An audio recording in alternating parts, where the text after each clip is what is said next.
वअन्हु क़ाल क़ाल रसूलुल्लाह सल्लल्लाहु अलैहि वसल्लम यतक़ारबुज़ ज़मान व युक़बदुल इल्म व तज़हरुल फ़ितन व युल्क़श्शुहु व यक्सुरुल हर्जु क़ालू वमल हर्ज क़ाल अल क़त्लु। हज़रत अबू हुरैरा रज़ियल्लाहु ताला अन्हु से रिवायत है और फरमाते हैं कि अल्लाह के नबी सल्लल्लाहु अलैहि वसल्लम ने इरशाद फरमाया कि ज़माना करीब करीब हो जाएगा। ज़माना करीब करीब हो जाएगा, इसका क्या मतलब है? मुहद्दिसीन किराम ने इसकी कई वजाहतें की हैं। जो ज़्यादा वजाहत की है वो आखिर में बताएंगे। एक इसकी वजाहत, इसका मतलब ये है कि ज़माना करीब करीब हो जाएगा, यानी फ़ज़ाई और ज़मीनी सवारियाँ इतनी तेज़ रफ्तार वजूद में आ जाएगी कि जो शहर, जो इलाक़े, जो ममालिक दूर दूर थे, जहाँ तक पहुँचने के लिए महीनों और सालों लगते थे, महीने और साल लगते थे, वो चंद मिनटों में और चंद घंटों में तय हो जाएंगे।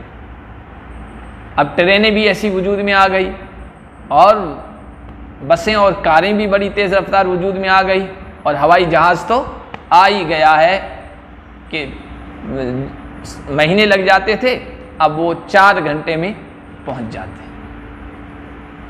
ये तक़ारबुज़ ज़मान का एक मतलब ये है कि ऐसी सवारियां वजूद में आ जाएगी कि ममालिक करीब करीब हो जाएंगे। दूसरा मतलब ये तक़ारबुज़ ज़मान का मतलब ये है, एक ज़माना ऐसा आएगा कि लोगों के हालात, लोगों की कैफियत एक जैसी हो जाएगी। एक ज़माना ऐसा आने वाला है। जब हुजूर फरमा रहे तब ऐसा नहीं था, तब यूँ था कि आलिम थे, जानकार थे, दीन और शरीयत के माहिर थे, कुछ लोग जाहिल थे। फ़ौक़ कुल्लि ज़ी इल्मिन अलीम, हर इल्म वाले से बढ़कर एक इल्म वाला और जानकारी रखने वाला था। लेकिन हुजूर फरमा रहे एक ज़माना ऐसा आएगा कि लोगों के हालात एक जैसे हो जाएंगे। जहालत, इल्म से दूरी, दीन से दूरी, अम्र बिल मारूफ और नही अन मुनकर कोई करने वाला नहीं होगा, सब एक जैसे हो जाएंगे, सब के हालात एक जैसे हो जाएंगे। ज़माना ऐसा आने वाला है। ये भी है तक़ारबुज़ ज़मान की वजाहत है। और जो सबसे ज़्यादा वजाहत की गई है वो ये है कि टाइम में, ज़माने में, वक्त में बेबरकती आ जाएगी। और ये हम देख रहे हैं। 24 घंटे हमें भी मिलते हैं, 24 घंटे हमारे असलाफ को भी मिले थे। उन्होंने कैसी कैसी किताबें लिख डाली और हमसे ज़िंदगी में एक किताब भी नहीं लिखी जा रही। 24 घंटों में हम कुछ भी नहीं लिख पाते। हमारे असलाफ ने इन्हीं 24 घंटों में बहुत कुछ काम किया, है ना। और ये अशख़ास और अफराद के एतबार से ये पेशिन गोई अलग अलग होती है। आज भी बाज़ लोग ऐसे हैं जिनके टाइम में अल्लाह ताला ने बरकत रखी, वो काम कर रहे, लेकिन आम तौर पर, उमूमी तौर पर लोग शिकायत करते हैं टाइम ही नहीं मिलता, वक्त ही नहीं है ना, ये शिकायत करते हैं। तो वक्त से, ज़माने से बरकत ख़त्म कर दी जाएगी। ज़्यादातर ये तक़ारबुज़ ज़मान का ये वो मतलब और माना मुराद लिया है। और एक माना और भी है कि टाइम बहुत तेज़ रफ्तारी के साथ जाएगा, पता ही नहीं चलेगा, टाइम का पता ही नहीं चलेगा, तेज़ रफ्तारी के साथ। कहते हैं कि ये सूरत हाल पेश आएगी इमाम महदी और हज़रत ईसा के ज़माने में, जब खुशहाली आम हो जाएगी, अदल, इंसाफ, अमन, चैन, सुकून की आम फ़ज़ा होगी। और जब खुशी के मौके होते हैं, आराम और सुकून के मौके होते हैं, तो वो मौके जल्दी से चले जाते हैं। जैसे छुट्टियों के दिन, ऐसा लगता है अभी छुट्टी हुई तो पूरी हो गई। और मदरसे में बहुत वक्त बहुत मुश्किल गुजरता है ना, कि कब टाइम हो, कब घर जाए, इंसान को महसूस होता है दिन गुजर ही नहीं रहा है। और खुशी के जो होते हैं, मसरत के जो अय्याम होते हैं, वो बहुत जल्दी गुजर जाते हैं। तो चूँकि उस वक्त आम फ़ज़ा चैन सुकून वाली होगी, खुशी के अय्याम होंगे, खुशहाली के, तो फटाफट चले जाएंगे। और हो सकता है बिल्कुल टाइम हकीकी तौर पर शॉर्ट हो जाए।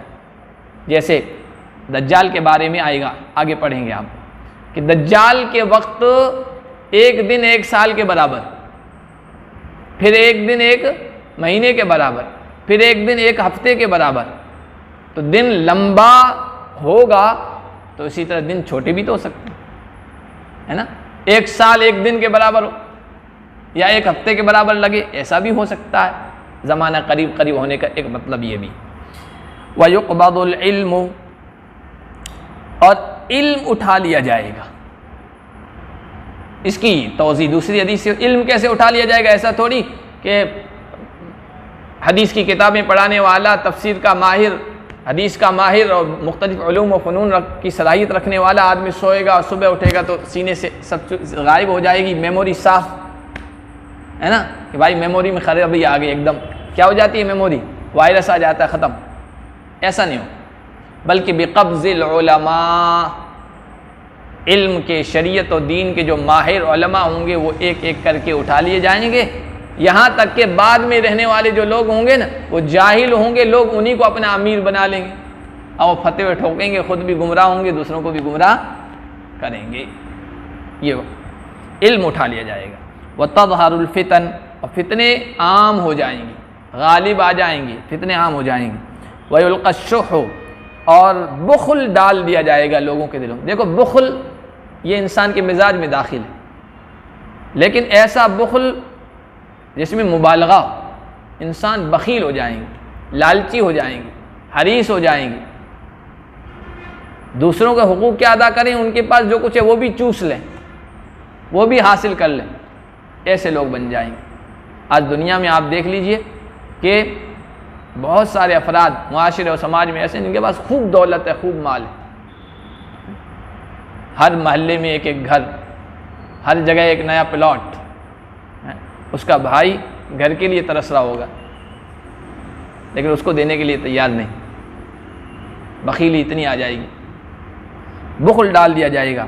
वयक्सुरुल हरज, और हरज आम हो जाएगा। ये कई हदीसों में आएगा, हरज आम हो जाएगा। हरज की क्या तशरीह है, वो खुद हुजूर से सहाबा ने पूछ ली थी, क्योंकि ये नया लफ्ज़ था, कहते हैं ये हबशी लफ्ज़ है। अब जब नया माना आए, लफ्ज़ आए, कलिमा आए, तो उसके माना पूछ लेते हैं, शागिर्द उस्ताद से पूछते हैं इसका क्या माना।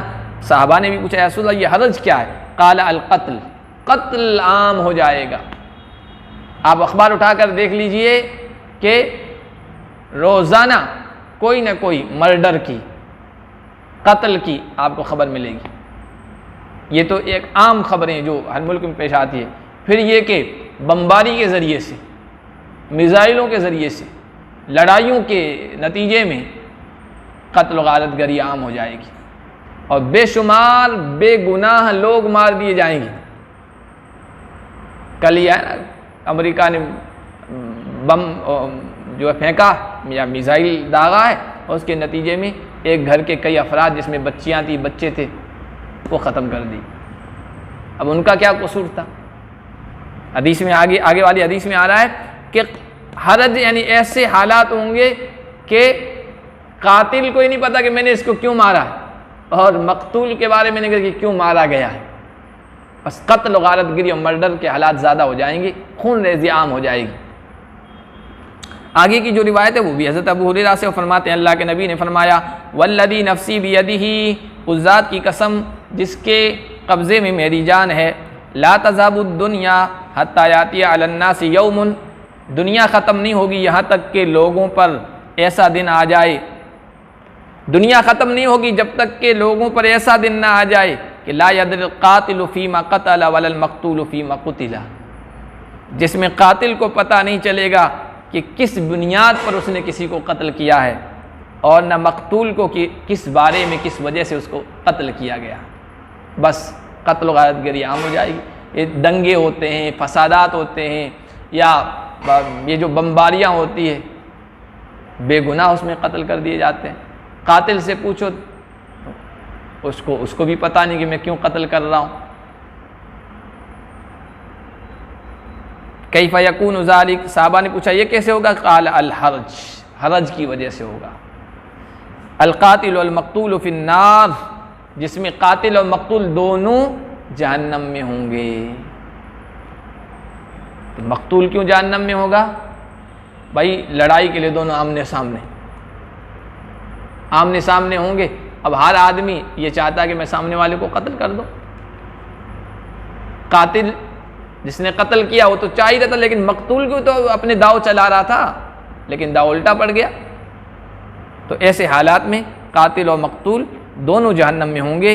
लिकौनी हरीसन आजिमन अला कत्ल साहिबी, क्योंकि वो भी इस बात का ख्वाहिशमंद था कि सामने वाले को कत्ल कर दे, लेकिन सामने वाले का वार चल गया।